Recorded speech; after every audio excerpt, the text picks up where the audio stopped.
নমস্কার, মিটিস কিচেনে সবাইকে স্বাগত। কেমন আছেন? নিশ্চয়ই ভালো আছেন, আমিও ভালো আছি। রোজই আমি আপনাদের কাছে আসি, আমাকে সবাই চিনে গেছেন নিশ্চয়ই। আজকে আমি একটা সাদা আলু চচ্চড়ি করে দেখাবো।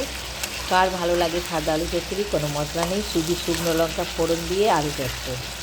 শুকনো লঙ্কা আর 5 ফোড়ন দিয়ে তেল দিয়ে ফোড়ন দিয়েছি, আলুটা ভাজছি।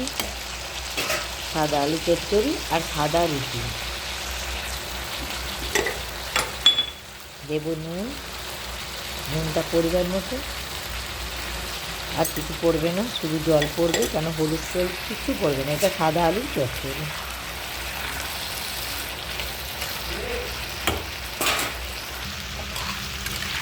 এবার জল দিয়ে দেবো। এটা সাদা আলু চচ্চড়ি, একদম সাদা, দারুণ খেতে হয়, কোনো মশলা নেই, কিন্তু খেতে খুব সুন্দর। চাপা দিয়ে দেবো একটু, আলুটা সিদ্ধ হবে।